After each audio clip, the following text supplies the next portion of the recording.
generating messages that will somehow predict what the other side might say. So you know that this is the greatest examples now in recent history is when the Americans started releasing all that secret information about the planned invasion of Ukraine. Remember, because they started. So why not starting? Alexander Etkind asked me as a co-host to start with a few words. Welcome to everybody. So far, I don't know you here in the room, but we will probably, hopefully, change during our sessions. I'm very happy to be here and together with Alexander Etkind, having tried to organize this kind of workshop, and then struck some. One is a climate event. This one here, it led our fourth speaker for today, my colleague from environmental psychology, did not make it to Vienna at the last weekend because we had a big German and Austrian psychology conference, and he traveled to Linz, wanted to go to Vienna, and it didn't work, and then he returned, and he will remote with us. And for other reasons that are not climate related, hopefully, who knows, the last speaker, Christine Letscher from Zürich University, cannot make it. She is sick. Virus infection. Hope it is not a future pandemic, and therefore we are a little bit reduced. But nevertheless, I think we have very interesting, different perspective on the issue. And without any further ado, I would like to give the word to you, the main organizer, please. Thank you, Andreas. Yeah, I'm the organizer together with Rahel Bachem here. So we represent here the Open Society Hub for Politics of the Anthropocene here at the Central European University. And this is one of our pretty much regular events, academic seminars, workshops, and but this one is probably the most experimental one, the most interdisciplinary one. And the initiative actually came from Andreas, or it was born, the initiative I think was born just in our dialogue over the lunch, of course. So I'm very happy to see it actually occurring. This will be my kind of introductory award, also quite experimental. And I'm wondering what you will think about that. The title of my talk is "In This Climate." In our contemporary world, climate has two meanings. Climate as a weather system, it's like a scientific meaning, and climate as a generic atmosphere or ambience in which we live. Climate, political climate, cultural climate, emotional climate. So when we say in this climate, we combine both meanings in some kind of arbitrary proportion. What is tricky about climate crisis as we see developing before our eyes is the fact that these different aspects, one very material and objective, like one the scientific climate, and another very vague and subjective, our climate of this institution, whatever. These two aspects are converging. They can kind of become closer and closer to one another. Here on this slide, that's my photo taken on 15th of September, basically a few days ago. Is the flood in Vienna, and now they say that was the biggest flood on the Danube over 1,000 years. So we will see when the next flood like this will happen, probably just a few years from now. That's my forecast. But it is definitely an unprecedented flood. This is the very, very center of Vienna. That's the uranium building, which was actually the last building, the last major edifice on Ringstrasse. That was the very end of the construction work. Scientific observatory and a place for the scientific education of the masses. And here we have a very distant, more than 100 years later, we have the distance results of this education of the masses. Still a cinema, a very nice place. So this unprecedented flood in Central Europe is contemporaneous with an unprecedented war in Ukraine, an unpredicted war in the Middle East, an amazing election campaign in the United States, radical changes in the European Commission that happened exactly this week, and the forthcoming elections in Austria. A popular subject for conversations is like how much this flood would make an impact on the elections that will happen in a week or so. And there is, of course, for this we have a precedent because the parliamentary elections in Germany, which brought the Green Party into the government, happened just after the major flood on the Rhine, which possibly helped the Greens to get into the governmental coalition. As I told another day to my students, and some of my students are here and they just testify. The puzzle is that the extreme weather events are somehow correlate, somehow occur together with the extreme political events. And of course, our call as political scientists, social scientists, psychologists, is to understand the mechanism of this co-occurrence. Co-occurrence of two extremities. The times are hard, but of course some people survive it and benefit from it, as it was always happened in history. Here, just few meters from, few hundred meters from that place where I took the picture of the flood, there is a monument also on the Danube Canal. Urania is somewhere here. Of the monument that the OPEC, the Organization of Petroleum Exporting Countries, basically erected here for itself, because Vienna is the global capital of the OPEC. There are several edifices, I will show them in a second. But this monument was presented by the government of Venezuela to the city of Vienna in the year 2000. It's here, the plaque. And it shows this the fascination with this new oil-based prosperity and progress brought by oil and petrodollars to the world and to Venezuela, to be sure, and also to Vienna. Because some parts of this petrodollars due to the OPEC kindness has dropped, also has tweaked to Vienna. You see the monument, it's amazingly naive, a kind of a bronze construction which shows this sort of bird of peace flying straight from the oil derrick, giving prosperity and peace to the world. The hand of probably of the oil man, the hand of the progress and the city on the hill.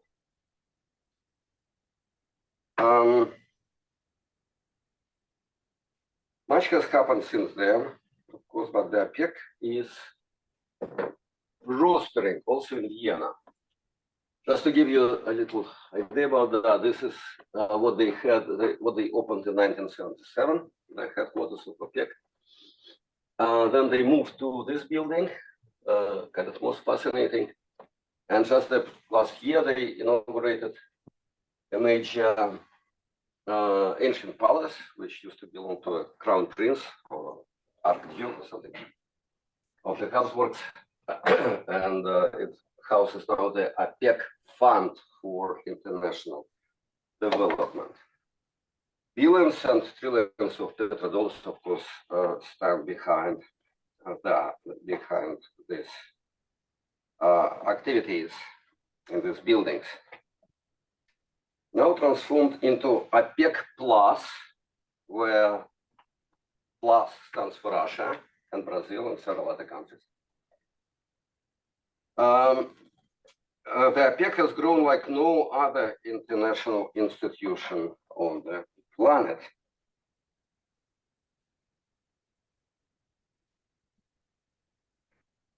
So those very people and institutions who have brought us the disaster, like pumping the soil, burning the soil, producing those very emissions that make the floods and hurricanes and much else happening, they benefit in the process. Because such grand scale disasters are really difficult to make. So who would do it unpaid? At this workshop, we're specifically interested in the concept of trauma and more broadly in the psychological aspects of climate crisis and its different manifestations, such as floods and hurricanes and much more. There is a very promising literature on these issues, though I think that so far, psychologists and psychiatrists are underrepresented in this particular field, which is dominated, of course, by climate scientists, but also by economists, geographers, and increasingly by cultural scholars, people who mostly call themselves, or their field, environmental humanities. There are several book-length studies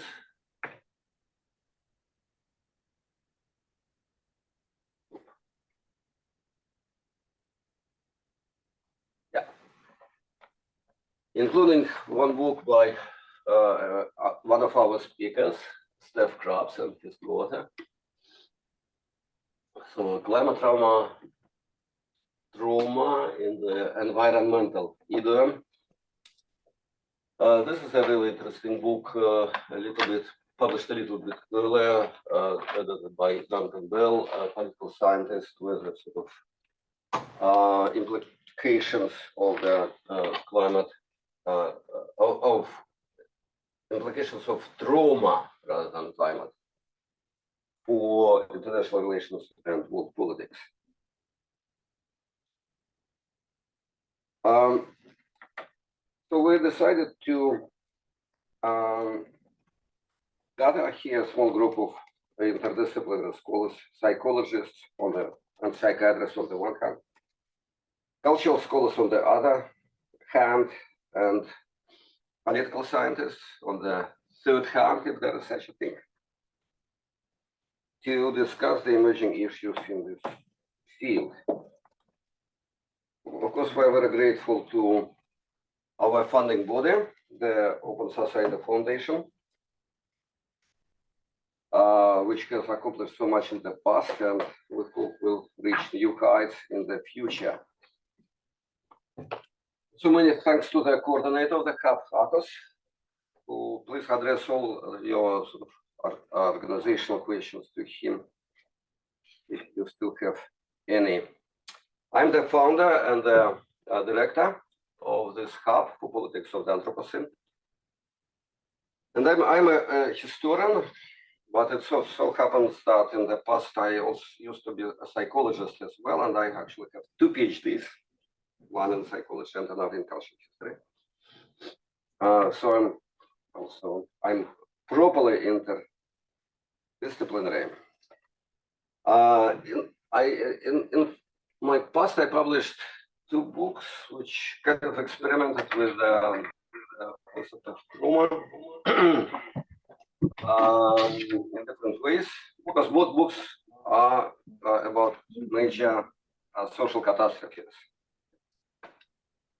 One book about the memory of political terror in Russia, and another very recent book published this year about the causes and reasons of the Russian war in Ukraine.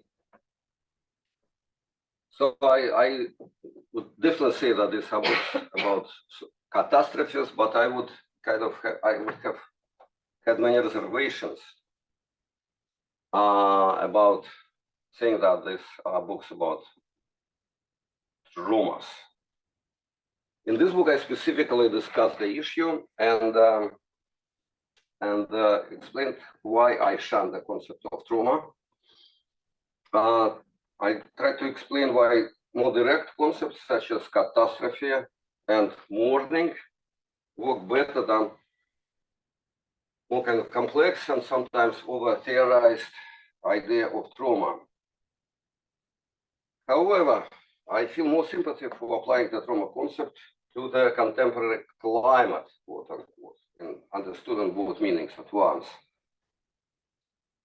I think that the classical trauma concept, as Freud formulated it, here, of course, has a certain explanatory power for comprehending weird features of the contemporary climate, such as denial and latency.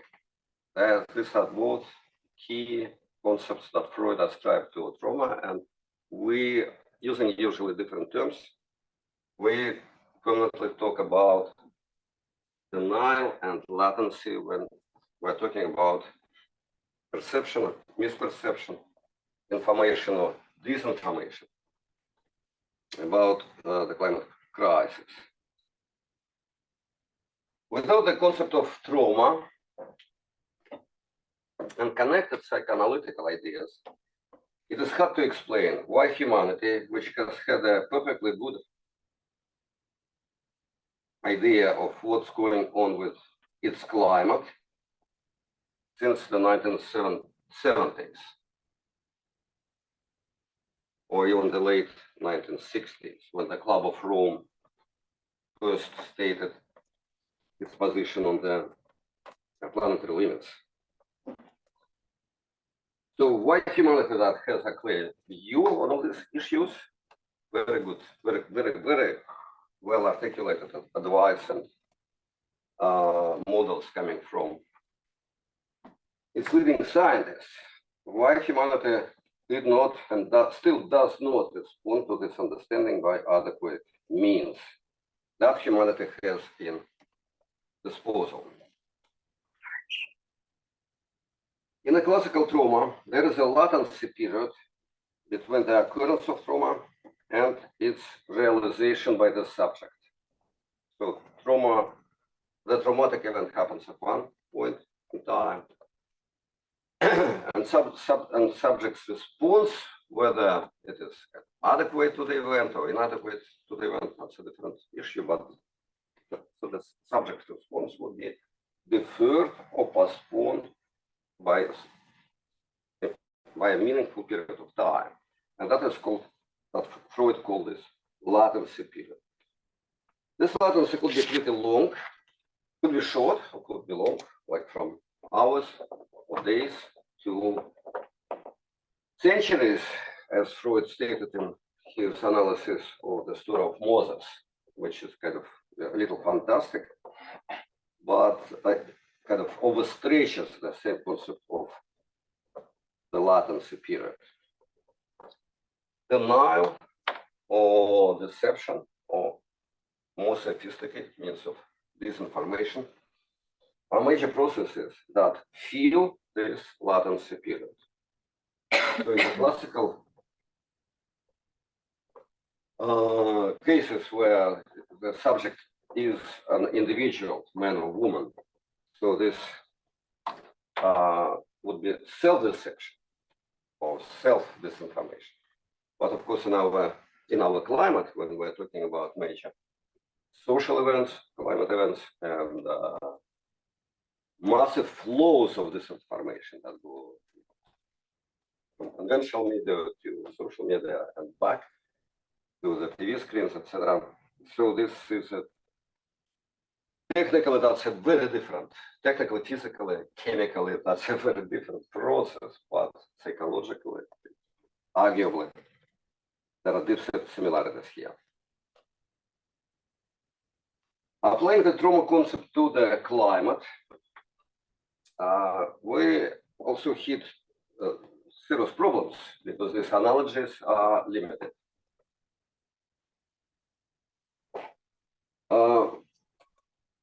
Trauma is usually about the misperception or misreaction to the past, misperception of the past.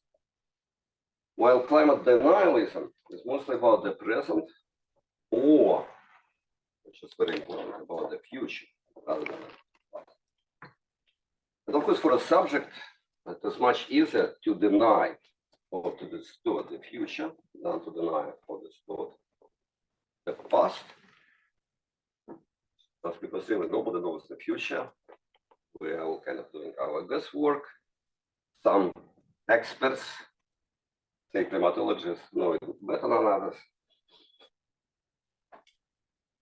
But usually, say, in our economic behavior or administrative affairs, we're pretty capable to deal with the future, to plan the future, to save for the future, to defer satisfaction. That's all about kind of pretty rational and effective ways of dealing with the future. Think about insurance policies. However, temporality seems to be different when we're dealing with the ecological or political climate. If psychic trauma is a certain disturbance of representation, and that's went into the classical definition, then climate trauma is a disturbance of representation. That's a kind of a word that I coined a few days ago, pre-presentation. That's about presenting the future. And that is a kind of deep wisdom in this word, because presentation is about the present, representation, about presenting the present in the present, while representation is about presenting the future in the present, which is a kind of particular, quite particular operation. In both cases, however, in psychic trauma and in climate trauma, issues of temporality, truth, and self-interest come to the fore. Another difference, I guess, is that in the classical cases of trauma and its neurotic misperception or repercussion, so the classical cases come from the interaction between humans.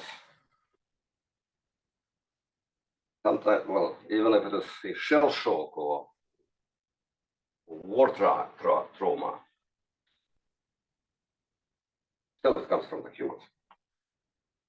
And our climate problems come from interactions between humans and nature.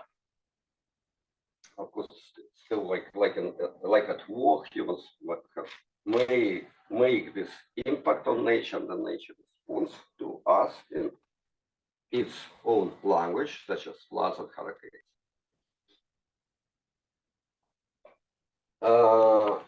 And here we have both resemblances and differences between psychic trauma and climate trauma. So this flood in Vienna came from nature. And say Danube, which is such a nice river or whatever, enjoying your weekend or swimming or walking by turned into something entirely different. It's kind of fierce, dirty, unpredictable piece.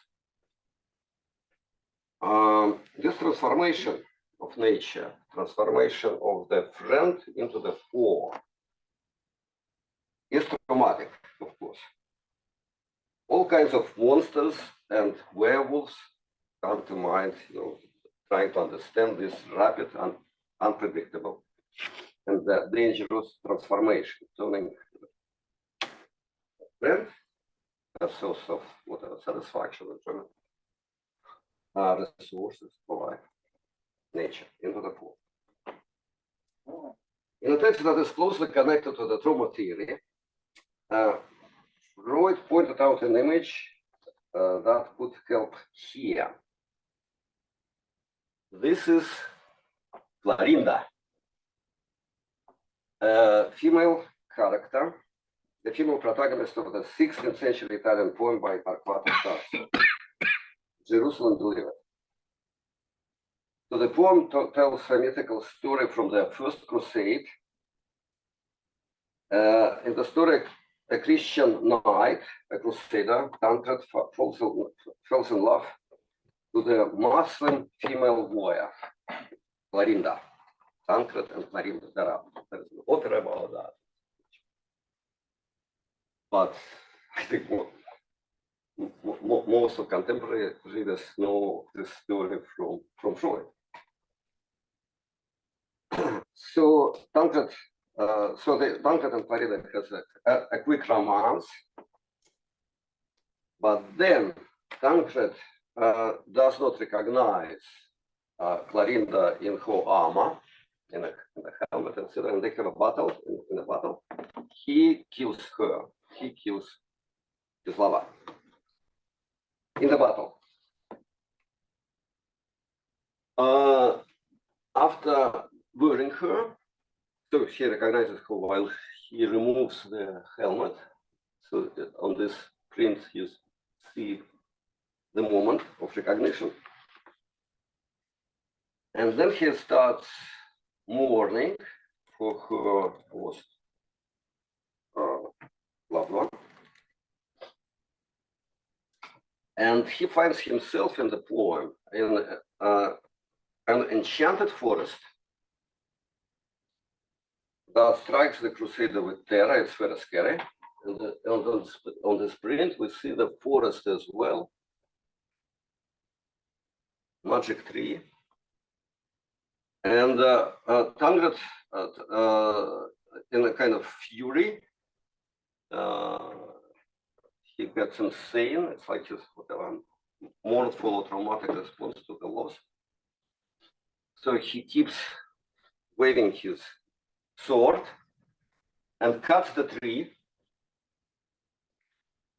and human blood drops from the tree, and the tree speaks to him, to Tancred, with Clorinda's voice. So this tree is Clorinda. So Clorinda, after her death, her mother kind of turned into this tree. Freud wrote about Tancred's action, basically about all his permanent operations with his sword, meaningful or not, but always harmful. So Freud sees in Tancred's action a compulsion to repeat, which is an element of trauma. Driven by this compulsion, Tancred repeated his murder the second time to the tree, and the tree responds magically, and this process would replay itself without end. So this, for Freud and many other scholars who kind of also repeat without end the story, this is a model of how trauma turns into compulsion. Trauma, in this case, loss, turns into compulsion. Repetitive action. However, I think Freud and his followers in the field of trauma studies do not do justice to some other wonderful details of the story. As Tancred repeated his action, automatically, its subject was transformed from a living woman to her remote symbol, a tree. And from a woman that he loves to the tree that speaks her voice, but that he that kind of terrorizes him and makes him insane. A beloved but hostile enemy turns into a part of nature, which acquires an ability to speak and feel and frighten. In a way, it is similar to the conflict-ridden humanity, turning its ambivalent feelings from the human peers to nature.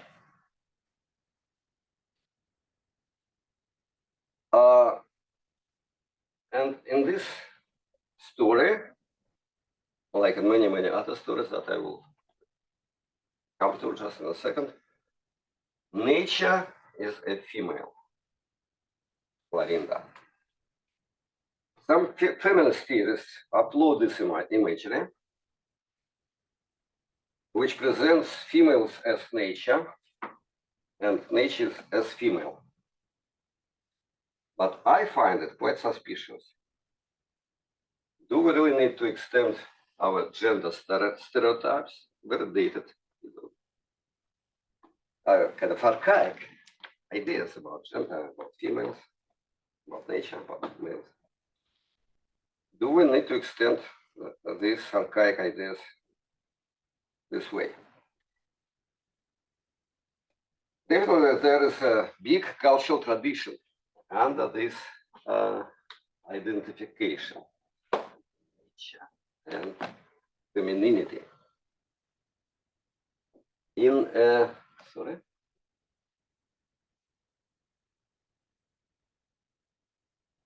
Here we go. In a neighboring district of Vienna, on Steingasse 15, there is a great monument to this idea of nature as a victimized and rebellious monster that is kind of, taken into cage by humans, but is about to emancipate herself. She is very, very feminine and very scary. And when she gets out from the cage, of course, she would cause havoc. That would be very bad. This is what we see. This sculpture was put there behind the cage by two Viennese architects in 1901, exactly the year of when Interpretation of Dreams was published by Sigmund Freud. I don't know, I tried to find out did Freud come here and left any kind of record of his looking at this image, or maybe Jung did, but no literary descriptions of the sculpture. The sculpture is there. You can basically, it's like 20 minutes of walk from here. And it is strictly for foreigners. Freud did 1 hour long promenades from his place at Burgas, so he could definitely make it in half an hour, back and forth.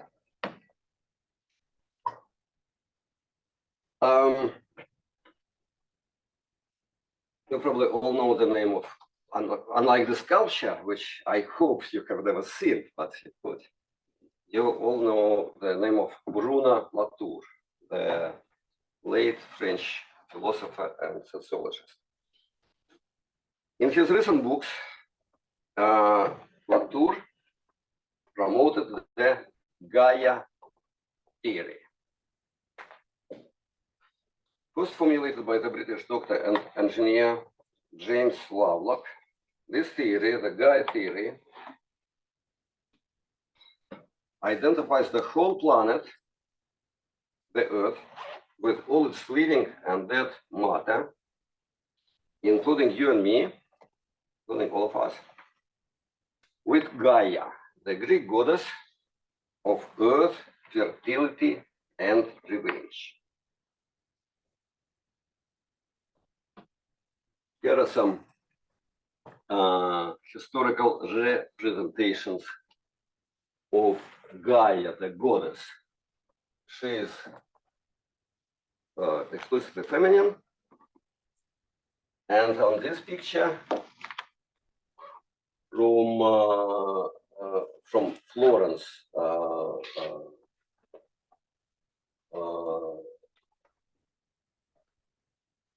this great building in Piazza di Signoria.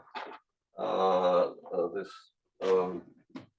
picture was created by Vasari, a great Renaissance scholar and artist. So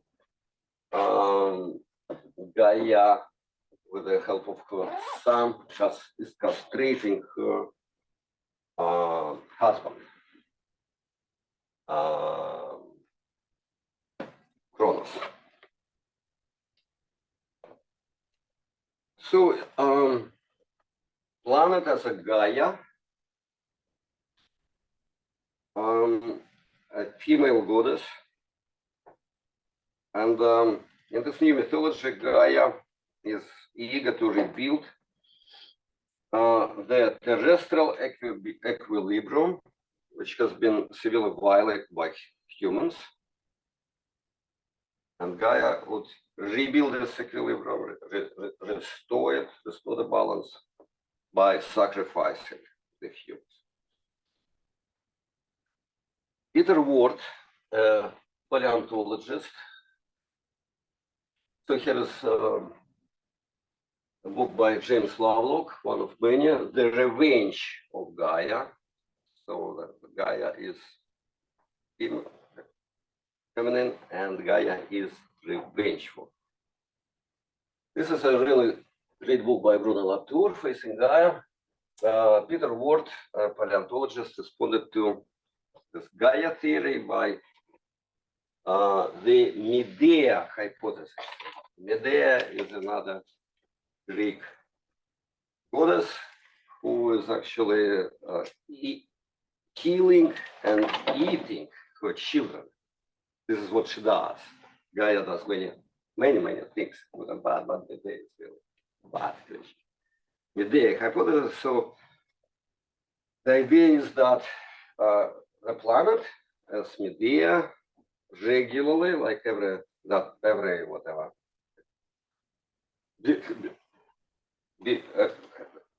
100 millions of years or something like that. So kills her sons and daughters. As the Earth killed the dinosaurs, the Earth also killed many other species. These periods of extinction are regular in the history of the planet, and that's the Earth is Medea rather than divided.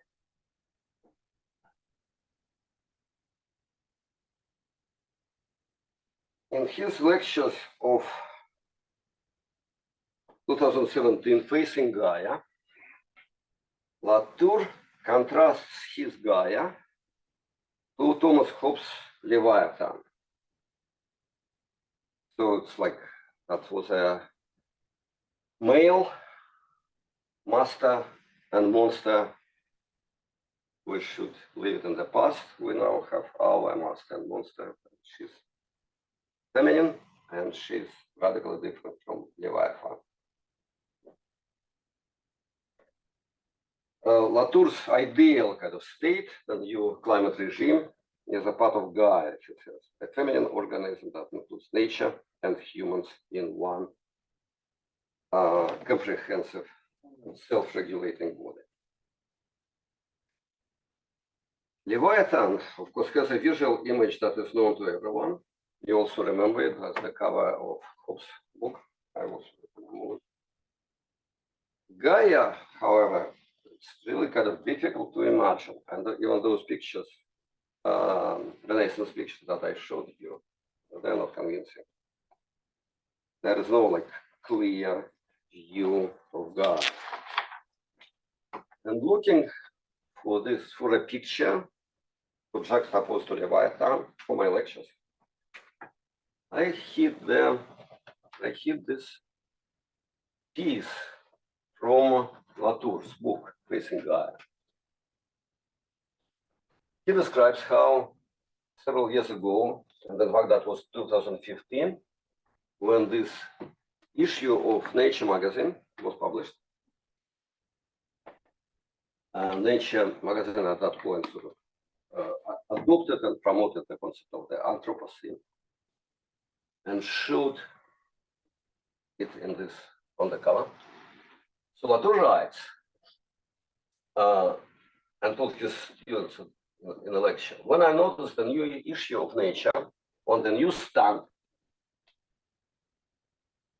I thought that the figure, I kind of found the figure that had been haunting me for 4 or 5 years. The colossus whose troubling power I hadn't been able to shake off. It looked at me, it was looking at me with his blind eyes. No eyes, or maybe a mask. And he was advancing toward me. I thought I was about to merge with this composite body, more colorful than a Harlequin costume. Everything is interesting here, like so the composite body, Latour also applies this term to the Leviathan image because it is composite. Harlequin costume, but what is, I think, the most striking is that in this image that conceived the concept of Gaia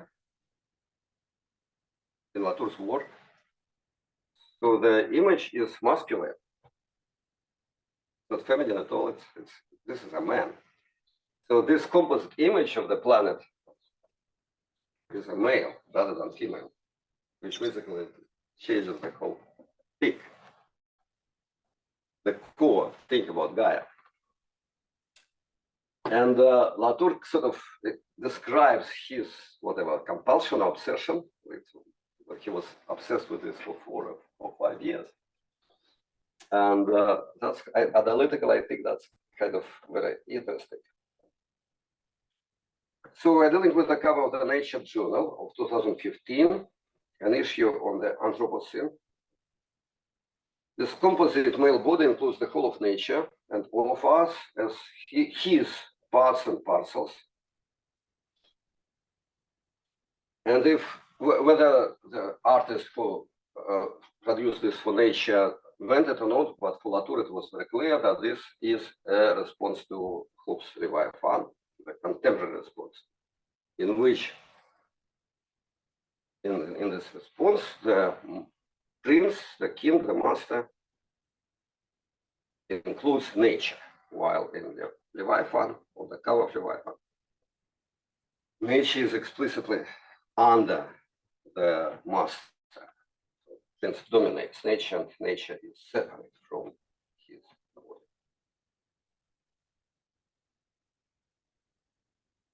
Like the very concept of the Anthropocene, this image from the nature has not been very stable. Without further explication, in his book, Facing Gaia, Latour replaced the male figure of nature-wise Harlequin, this multicolored male body, the figure that haunted him for years, by a female figure of Gaia that Latour found in Lovelock's book. This substitution should be analyzed in depth.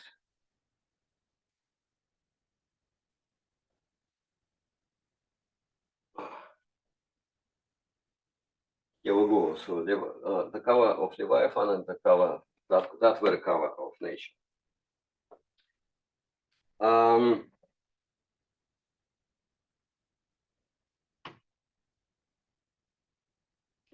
There is a clear resemblance between these two images. This new one being a replica, like a response to the classical one. But there is a deep difference between this image and the concept or idea of Gaia. One is male and another female. One is cheerful and kind of optimistic, I would say, multicolored of that. But another is threatening and revengeful. This one, the male is blind, but very visual. And another is panoptic, meaning that she sees everything. Gaia sees and knows everything and controls everything. But very difficult to visualize. Possibly, our monster from Steingasse would be the right image for Gaia and the right replica to Leviathan. Still locked, this female dragon is just about to emancipate herself from human power. And her revenge would be monstrous. But of course, this analogy between nature and a female dragon, a kind of omnipotent witch. This dragon is a witch. Basically, thinking about nature, we're joining a witch hunt. So this very analogy applies very dated gender stereotypes to the issues, contemporary issues that go far beyond these stereotypes. Hobbes could be excused for thinking that all sovereigns in his imagined country would be males, even though he knew for sure, he knew empirically that some of them were queens. For Latour and Lovelock, however, there is really no reason to think that self-regulating nature is feminine. No more so than to think that all humans who make harm to nature are masculine. I'm about to finish. There is something traumatic about both these images of worldly power. Both are results of the wartime experience. Hobbes wrote his Leviathan during the Civil War in England.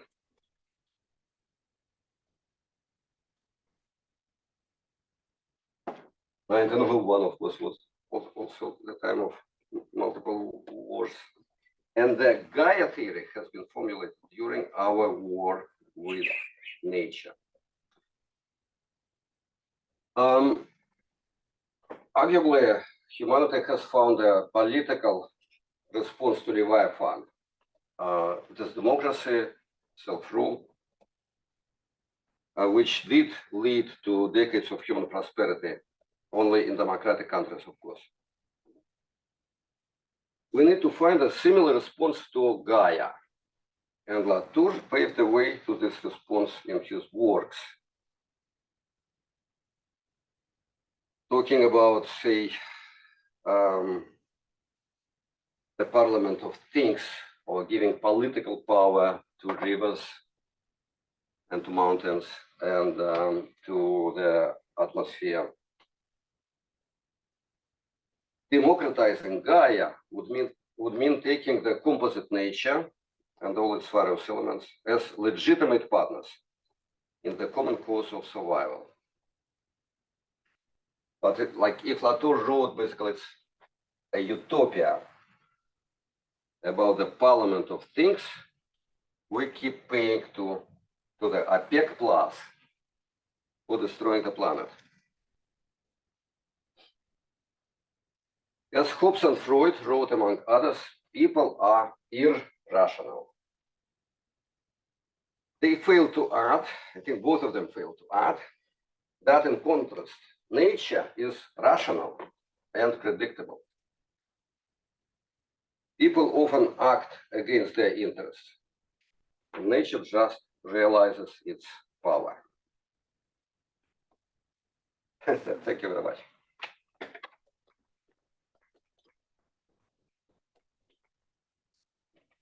What do we do? Questions now? Or later? Yeah, you know, it's always an adventure and, as you said, experimental to bring us the different disciplines and countries together.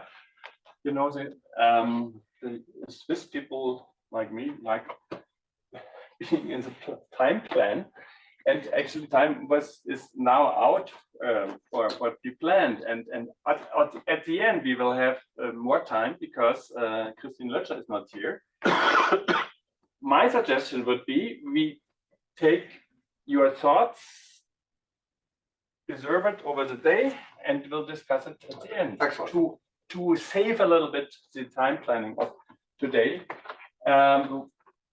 Yeah, thank you again. This is an adventure to do it. And now we have three, let's say, what I call it, presentations from contemporary psychology. And it's up to us, the speakers, first me, then you, then Gerhard Reese, with the time distribution. If we have 45 minutes, then we wouldn't have a discussion. If we have less, then we will fill these 45 minutes with discussion, and at the end we have the general discussion, I would say. Thank you if you did this already here. As announced, I will present in a very different way on very different topics. It all came out of our lunch meeting when we were talking what we are doing, and Alexander said, trauma. I first thing I associate for several reasons is now here climate trauma, and me totally different, not longer, so to speak, referring to the trauma theory by Sigmund Freud, was kind of, as a clinical psychologist and psychotherapist, working in the political, or in the, how to call it, health political area with WHO in Geneva, and we're looking with them how could the world be served by best possible definitions of disorders, of official disorders in this area. So now we all have to jump from this kind of metaphor, rich how can I say, imagination opening discussions or subjects that Alexander presented to something of real politics. And Alexander at this lunch said, what are the potentials to bring the term climate trauma, as he is in the environmental humanities? It's not a term in psychology, climate trauma. How to bring it to probably the world, the other world of social and health policy. And actually, this is really an adventure and an experiment to have it all in one session and one workshop, to bring the world of imagination, of methodology, and then the real, how can I say, the policy, health policy together. But I hope to entertain you and to leave in my time slot some room for interaction with you. Before then, we will have the other discussion. So, how diagnosis evolve? I may skip some of my slides because they probably are too far from what the from the actual plan I'd like to talk to you. I will bring, in a very different style, in my middle part, some of empirical studies towards this term climate trauma. And then lastly, again, how diagnosis become official.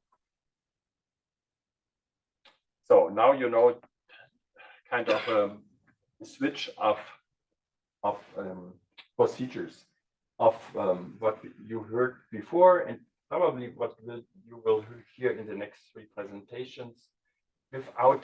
We didn't, how can I say, coordinate too much or to coordinate our talks. Therefore, I look forward what Rahel and Gerhard Reese is telling you. Trauma theory, I can tell you, came not only from Sigmund Freud, but there was another guy at his time in Paris, Pierre Janet, very interesting guy, extremely interesting guy. He worked on dissociation of the consciousness and other related psychological or mental mechanisms. I would say he is equally influential. And on the shoulders of Freud, Janet, and others, 30 years ago, or was it already 40 years ago, some states were kind of split off from what was all called depression and affective disorders in the mental health. PTSD, post-traumatic stress disorder, was the first split off of being depressed about what's going on in my life, in my family, in the world. Later on, there was a smaller split of acute stress disorder. And this acute means like at the floods last week or other acute climate crisis that people and other traumatic events that people are totally filled up and cannot concentrate on other things, cannot work, cannot care for children. And latecomer here was the state of mourning. In psychopathology, we prefer the term grief. And there were different concepts. One said grief should be complicated grief, or another term, prolonged grief disorder. And later on, and I was personally involved in the officialization of prolonged grief disorder and complex PTSD. This here means PTSD, as you know it from the media, that there is a mental complex of memory disturbance or memory dominance that people always think about it, then have denial, or as we call it, avoidance. And complex PTSD is a smaller part, mainly, that creates changes in personality. People are different after having survived or experienced traumatic event. Their personality changes as well. So, how are the traumatic events defined for the purposes of international classification of diseases and in WHO? For PTSD, it is extremely threatening or horrific nature. This applies all to the climate crisis.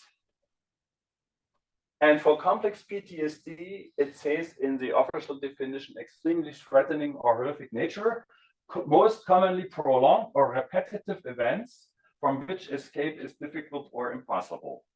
Meaning complex PTSD could be a candidate as well for climate trauma from this point of view. I agree to what Alexander said. Mourning or grief is underestimated in most of the trauma theories, be it the humanities trauma theories or in psychopathology as well. This is something that is very helpful to describe people who are stuck in mourning or grief. And then we have adjustment disorder. Adjustment disorder is something that is practically very, very useful. And Rahel Rahel Bachem will later on talk about adjustment disorder, because it says that people are concerned with stressors. They don't have to be extremely or life-threatening, but stressors over stressors. So, and in clinical practice of clinical psychologists and psychotherapists, most commonly in civil societies or in the civic sphere, is sexualized violence or serious threat to life for PTSD and complex PTSD. Here's bereavement, and here critical life events or stressors. I may at this point skip this, and for time reason as well, and I come already to my second part. And here I cite a systematic review. Systematic review, as some of you may know, are, let's say, summary studies that incorporate primary studies. And this one here was a systematic review on the psychotraumatology of cumulative disasters. It included 150 community studies that experienced more than one disaster. And now we get to the, let's say, particularities or realities of how climate crisis may affect people. That is that cumulative things are adding up and creating, let's say, a threat to life that is then has to be considered in psychopathology. These studies resulted in here in a list of common findings. For example, that this kind of disasters create PTSD, but not only, but also depression or panic disorder. Panic disorder, just to leave it as a term, you can all imagine what it means. Being having panic attacks to a frequent frequency. Then, very interesting, cumulative disasters increase in number of suicide attempts, which is, let's say, this has a relevance for WHO, for example, and us, the psychotherapists.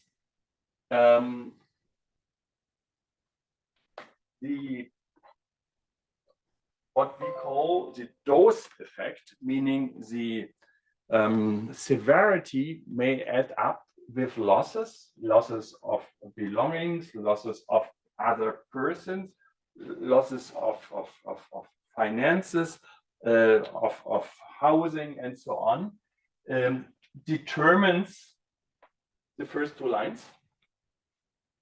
And PTSD may come from crossovers of different kinds of disasters, natural catastrophes and terrorism. These studies are partly from countries like Sri Lanka or other countries in Asia or in Africa, where both of crises happen, meaning terrorism and natural catastrophes, and this kinds of evidences that traumatic events, as we consider it in psychology, of different kinds have similar outcomes, even then cumulating outcomes. One could ask if cumulative disasters have a preparatory effect, because people may be better prepared, but the results are mixed, meaning some preparation can occur, but in other studies, it was found it does not lead to any kind of preparation. And in particular, it's not existent for younger people. And I thought that this fact may play a role in our discussions today, that there are partly different trajectories for, let's say, middle-aged or elder in comparison to younger people. And for them, there is no preparatory effect so far in the studies we have. And mixed results as well for resilience, very similar to what I already said. The paper, interestingly, even I didn't tell you, this is a very high-ranking journal. This is actually one of the core journals of the whole health area in the world. Did not draw a connection to climate change, interestingly, which is interesting by itself because it's so relevant, but they didn't draw a connection to climate change. Oops, so I was too fast. Different kind of design, but as well, this had been this had been a longitudinal study, not a summary study, not a systematic review, and in another, let's say, core journal of our field that has medicine in it and social sciences. It's one of the rare, and it's a high-ranking journal that brings, how can I say, a most highly evaluated research that causes social sciences and medicine. And it was an Australian study. And when I prepared actually my presentation for this, this workshop today, I found that Australia has already an experience of this kind of cumulating climate trauma events with natural catastrophes and other things that may stand before our doors here in Europe, but they have it already. And they have a more elaborated distinction between what they call compound disasters, simultaneous or successive disasters with other kind of, actually they had three parts, and I only show you what the compound disasters are, because then they can distinguish simultaneous and successive disasters. And here, in cascading disasters, a chain of events with a point of escalation. This is different to compound disasters. And they found that the risk of suicidal thoughts here is the base rate is already not acceptably high. 11% is not acceptably high, and then it increases. And here, cascading disasters, chain of events, already 18%, plus an increase. And then they found that fire flood is different than droughts as disasters, which is interesting as well. Kind of a limitation is that in the longitudinal study, which gave very interesting data with this big size, it's only a 2-year phase between the interviews, and this may lead to underreporting. I would say this kind of studies give evidence that, climate-related changes create the need for mental health science and psychopathology to think about climate trauma and other things. So, and now I'd like to go to a qualitative study, and this is a tiny qualitative study. Qualitative, as probably all of you know, but probably not all, I don't know, is different. It doesn't use numbers, it doesn't use questionnaires mostly. it uses interviews, semi-structured interviews with people from a small island that is about to sink and to disappear. A country in the world that is about to disappear, and people then would have to move to other countries. And what I want to show you with this is here that there are a lot of idioms around to, of course, to describe this field they have, or this kind of climate-related existential threats. And just to tell you that they have something here that describes that they're always preoccupied. Other things that it creates pain, and pain here means bodily pain, and of course nightmares. And this faraway culture, not too many connections to the global North society has already expressions for the fear of this disappearing country. So that is my small middle part, showing you that empirical psychology is already thinking about this kind of cumulative climate trauma effects, and has some, let's say, some focus on suicide. In your presentation, I think, Alexander, you could have from literature or mythology already taken some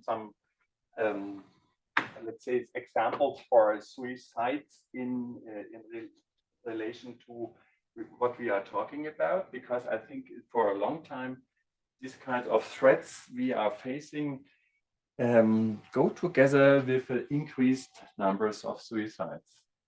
And then I told you in one of my side remarks that the kids are not all right. The kids, as we know from the press, have different trajectories during this kind of traumas, and we have to consider it. And even Christine Lötscher, who is not here today because she is sick, as I told you in the beginning, she one of her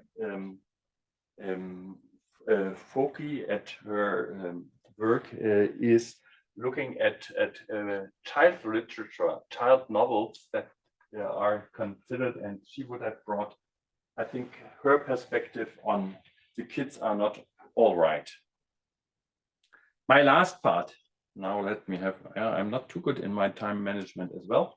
This should show you that WHO has the power to decide and to officialize what is a disorder. And PTSD, as I told you 40 years ago, was a new diagnosis, totally new. And interestingly, it came, or it was developed because of two pressure groups: anti-war activism and women's rights movements. The Vietnam War was that time, let's say, the big elephant in the world, and as well, with less power, the women's rights movement. And there was a very groundbreaking book. This is by Jonathan Shea, that described what the Vietnam veterans and Vietnam soldiers from the US as Achilles in Vietnam, and he took, like Alexander did, kind of some materials from Greek literature or Greek mythology, and brought it together with the increasing knowledge about what was later than PTSD. And one of my mentors, Marty Horowitz, professor in San Francisco, and I would say he himself calls him an escaped psychoanalyst. He began his work as a traditional psychoanalyst, and then he more and more got practical, let's say, and then he wanted to change. And he actually was doing research on former veterans and was very influential in coining and developing the PTSD diagnosis as it is. Probably some of you know that this had been a very influential book by an author collective, the Boston Women's Health Book Collective, Our Bodies, Ourselves. It was extremely influential and kind of game changer in the 70s, and brought the topic of sexual violence to a much broader audience. What are criteria for new diagnosis in mental health? Probably interesting to everybody of you, even for, let's say, family or party talks. These diagnoses are not God-given, even if we often think so or primarily think so. They have to have acceptance amongst clinicians. And then comes, they have to have a similar symptom pattern, a new diagnosis, and a similar etiology, meaning developmental context and developments. This is our word for developments in course, then meaning the further course, and not to forget similar treatment responsiveness. It happened that I was the chair of the IS International of Classification of Diseases International Work Group on disorders specifically associated with stress. Actually, WHO didn't want us to call our group trauma and stress, because they said that WHO has to fight the overuse of the trauma concept.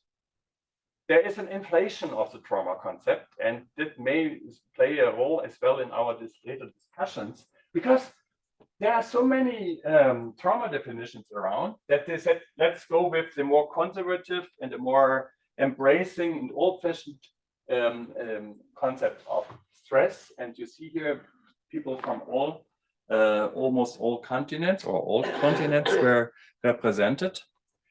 And how comes a new diagnosis? It's probably new to you. There were several surveys with 4,000 clinicians over the world from all continents. And first they were asked, what are the most common diagnoses you use in your daily practice?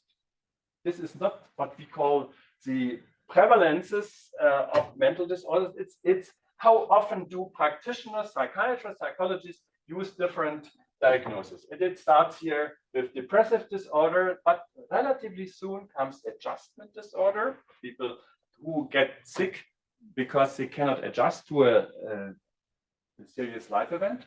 And not too late comes PTSD here, because PTSD with these existential threats is common, relatively common. And then there was a second survey, and the survey was asking the practitioners, here it was only over 3,000 across the world, what diagnoses are lacking for your daily practice?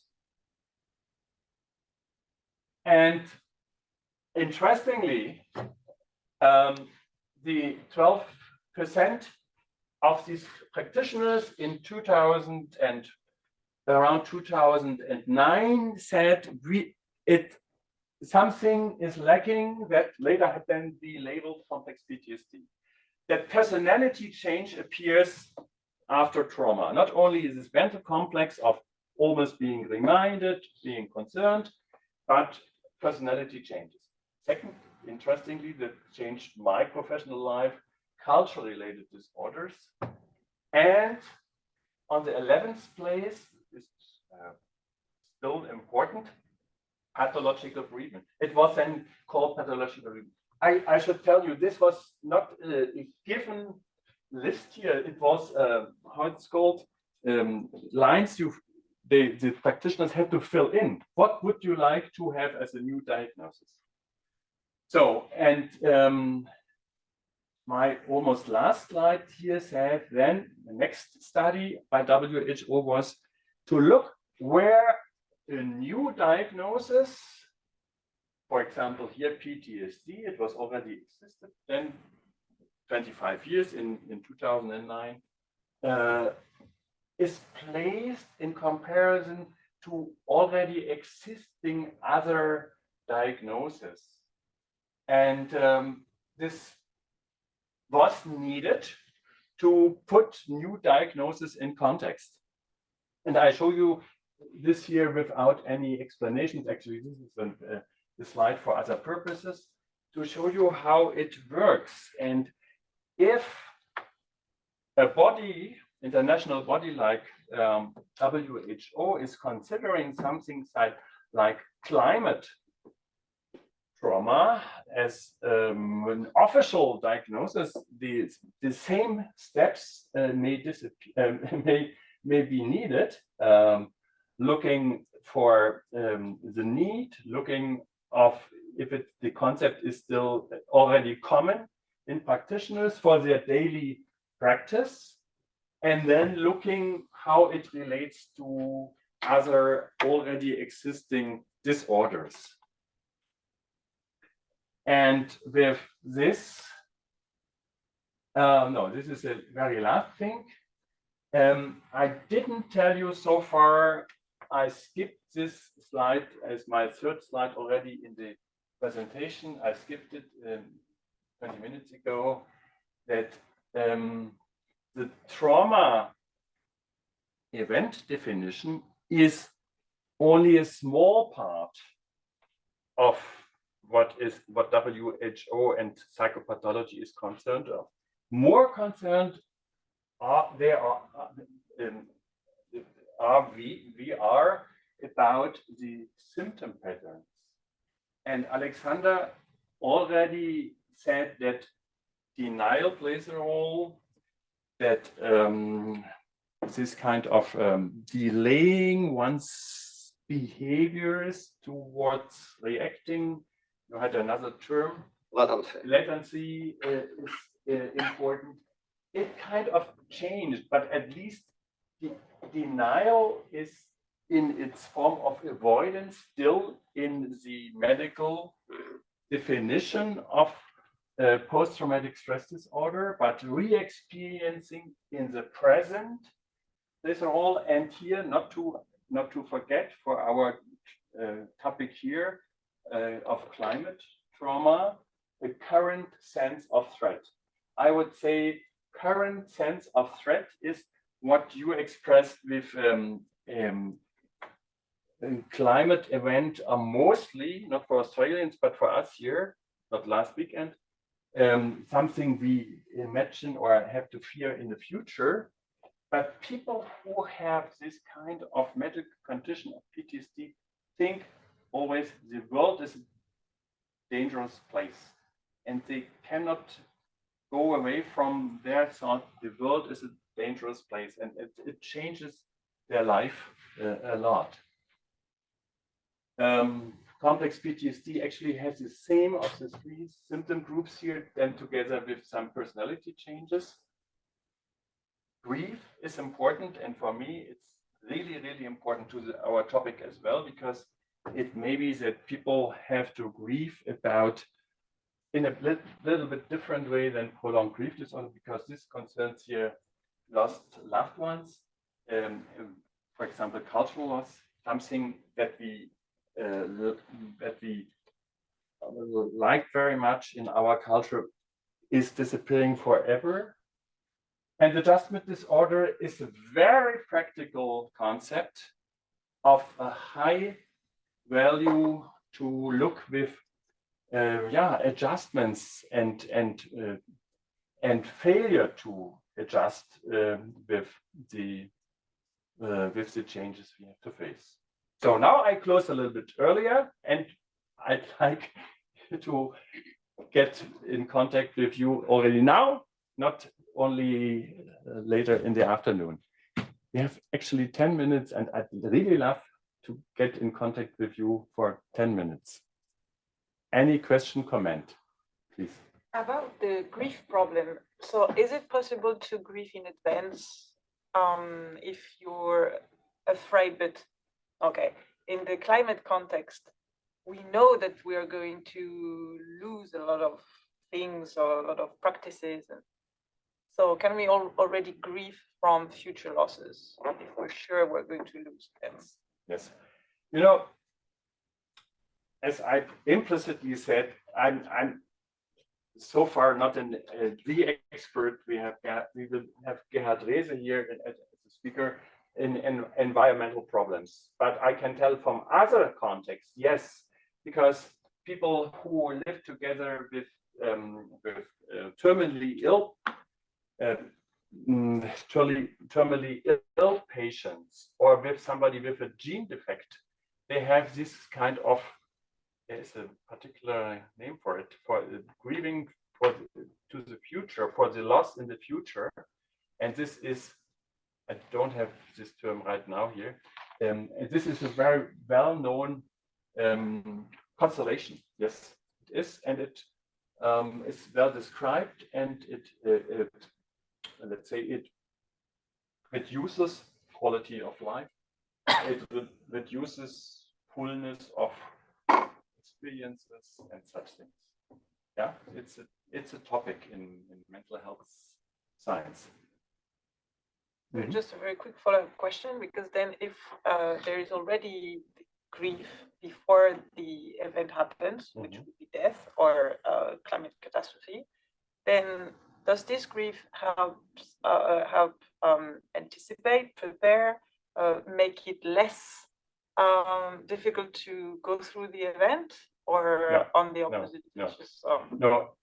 Actually, from the other content of interpersonal future losses or close losses, it is usually, let's say, dysfunctional. It even prevents being an agency, being feeling empowered.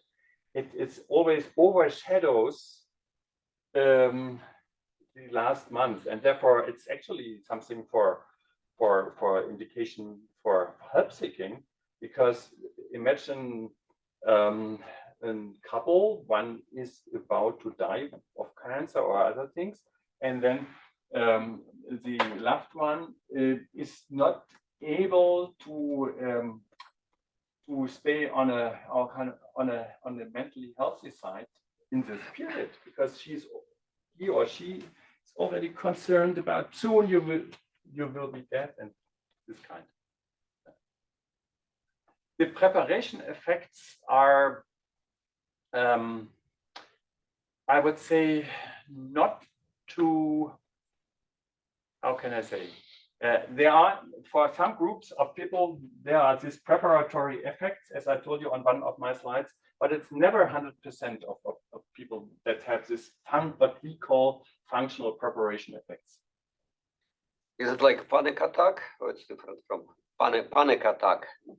No, it could be different as well. Panic attack is more like I will die in very attack soon. is about one shot. But a whole range of anxieties, whole range of depression, and or spacing out, dissociation, and not being more in reality. Yeah.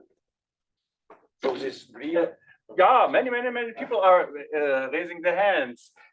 I saw your hand already 2 minutes ago. Sorry. Yes. Well, thank you for the presentation. I'm Evil. I'm a MA student here in politics. So this is not my field, but it's very fascinating to hear. I have 2 questions, if that's okay. So first question, sort of a follow-up to the previous one about grieving. So I once heard that, if you, for example, if someone died, like let's say your partner or your family member suddenly died, and you call the ambulance, they come and they realize they can't do anything, the first responders will tell you, oh, you need to grieve now. And then I read an article a long time ago saying there's discussions whether that's the best thing to say. So my question, I guess, would be, is it like, is there a certain amount of grief that's too much and not healthy? But surely if you, like, a loved one passed away suddenly, it's normal to grieve moderately, would you say? Oh, you raise a big question, big question. And that brings in, let's say, changes in attitudes as well. Because if for example, the ambulance people should say you have to grieve now, it's more reflection of kind of denial or avoidance of any kind of grief that we had in the past. Now we learned actually another attitude, and here in Europe, I would say nobody would say as an ambulance personnel in this case, you have to grieve, because they may have had advanced education in their field, and we know that in these periods, very acute periods of around death or so, people act so different, and they have some different attitudes, and you can't how can I say, bring them to one coping mechanism in in your question, to grieve. Therefore, we have to respect the varieties of psychological reactions in these acute times. Therefore, what you said had probably been true 10 years ago, 15 years ago, or still in other cultures where expressing grief is not culturally appropriate. But here now we have to take care of allowing very different ways. Yeah. But it's only one part of your question. Sorry, just yeah. Thank you very much. Second question connects your presentation with the previous one on climate trauma. I'm thinking about how climate denialism come into play, because I think being in denial is a common response to any trauma. So do you see climate denialism, and this is a question to Professor Etkind as well, do you see climate denialism as at least partially a response to climate trauma? Or how does it relate to climate trauma? If there are people that are like literally suffering because they feel like our world is about to end, how are there still people that like denies that it even is happening? My response will be extremely short. Climate trauma, of course, brings denialism or denial or what avoidance. Yes, it belongs to a traumatic threat to deny it. Yeah, that's the question, but I think that there should be also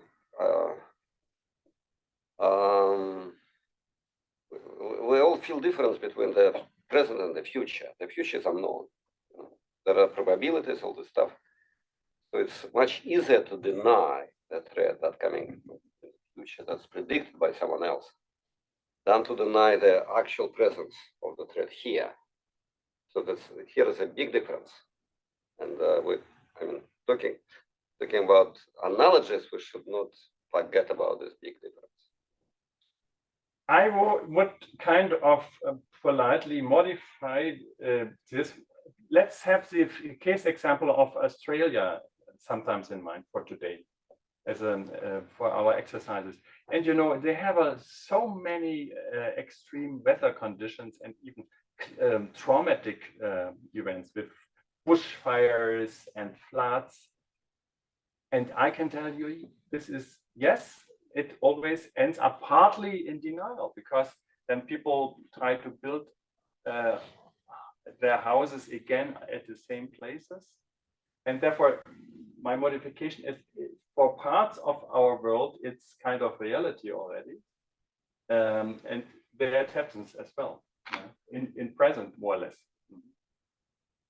One more question, and then, if it's brief, and otherwise later on. But let's have the two of you then brief. Serge Polikov, University of Passau. It's a follow-up question to this conception of grief for something to happen. Especially in the situations that Professor Etkind said in the beginning about changes in the climate. Could it lead to the general societal apathy towards the changes? To general societal Apathy. apathy, yeah. You know, now, I didn't tell you that lately, and this was one of the reasons we had the lunch together. I'm interested in what is called historical trauma, meaning collective trauma. I didn't tell about it.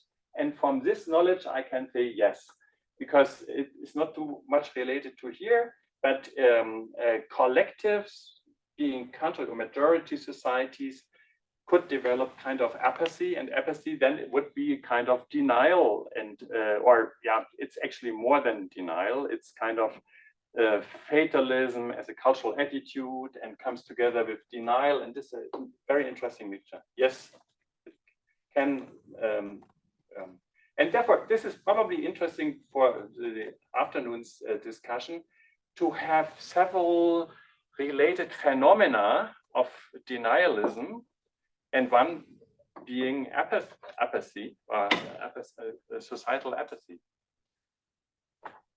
Thank you for your presentation. Shina Yala there, postdoc under Alex, the program. There's one area when you mentioned that with WMO that they didn't accept the term trauma, if I could get you well, that they didn't accept the term trauma. I don't know why, because the reason why I'm asking that is that the same thing with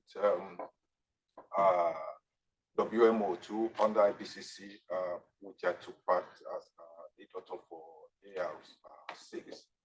Anytime you use the term like climate justice, now gradually they are setting climate crisis gradually, but at the beginning, IPCC do not actually associate with that. So, but when you mentioned that, I didn't get why. Yes, I can tell you. And this brings other potential discussion for the afternoon. I would say it's a very good reason. I now tell you. They said that WHO experienced that the professional knowledge of mental health workers in the world was reduced by the term trauma, because many mental health professionals in the world only used for describing what people are suffering, trauma or psychosis. And it, I miss the English word, verlernen, they lost their knowledge about more differentiated constructs like anxiety disorders, like somatoform disorders, like depressive, several kinds of depressive disorders, and everything was labeled only either trauma or psychosis. And what I'm telling here is that sometimes terms get very fashionable, and all the other related terms get lost and overshadowed. And they wanted to prevent the more differentiated view on any kind of mental health problems. And I think this is a good reason to say, no, we have to stay away for our purpose. So now we stretched the time schedule already. Then we have now the break until 11:15. 11:15. Yeah, coffee and meeting is always important, and then we will start at 11:15 with you, Rachel. And there will be a Gerhard Reese will give a talk online, right? Yes. Gerhard Reese will then step in, and he is already here remote and listen to us. And therefore, we will have the morning before lunch break as announced here. Yeah.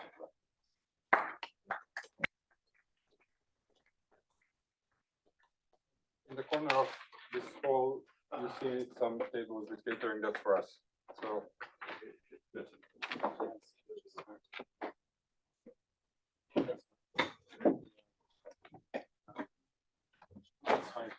And maybe some people, of course, will be joining online who are not aware of the program changing. Yeah. Anyway, this thing is going to be recorded. They might be able to watch talks afterwards. Okay. Oh yeah, yeah. So people know that.